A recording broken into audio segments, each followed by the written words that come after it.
Halo sahabat Miga, kali ini kita akan bercerita tentang Bandung Lautan Api.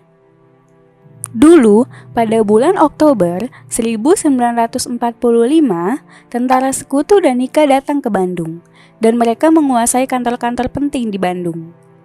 Semua badan-badan pejuang ikut melawan Sekutu. Tiba-tiba, pada tanggal 21 November 1945, ada ultimatum dari Sekutu.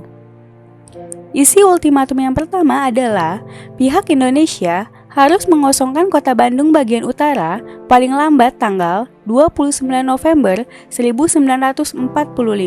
Dahulu, Bandung dibagi menjadi dua bagian, yaitu Bandung bagian utara dan Bandung bagian selatan. Rakyat Bandung menolak ultimatum tersebut, itu sebabnya banyak bentrokan senjata dengan tentara Sekutu.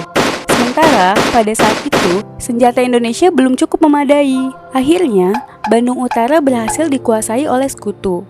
Sejak 26 Januari 1946, Tentara Keamanan Rakyat atau TKR resmi berubah nama menjadi Tentara Republik Indonesia atau TRI.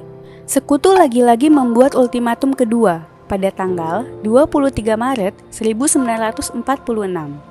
Isi ultimatum kedua yaitu semua masyarakat dan pejuang TRI harus mengosongkan kota Bandung bagian selatan. Tapi kali ini, pemerintah Republik Indonesia memerintahkan para pejuang untuk mematuhi ultimatum tersebut dan Republik Indonesia memiliki rencana lain. Setelah mendapat perintah dari Panglima TRI, Kolonel Abdul Haris Nasution langsung mengadakan musyawarah dengan para pejuang lain, dan mereka sepakat untuk mengikuti keputusan pemerintah. Setelah berhasil mengungsikan rakyat keluar dari kota, mereka membumi hanguskan Bandung Selatan. Tujuannya agar Sekutu tidak dapat memiliki kota Bandung seutuhnya. Akhirnya, Bandung menjadi hancur dan tidak ada lagi yang bisa dikuasai. Maka, peristiwa itu disebut dengan Bandung Lautan Api. Setelah peristiwa tersebut, rakyat melakukan perlawanan dengan taktik gerilya. Bahkan, ada satu pahlawan yang rela mati saat berjuang. Beliau adalah Muhammad Toha. Sekian dari penjelasan Miga tentang Bandung Lautan Api. Terima kasih sahabat Miga.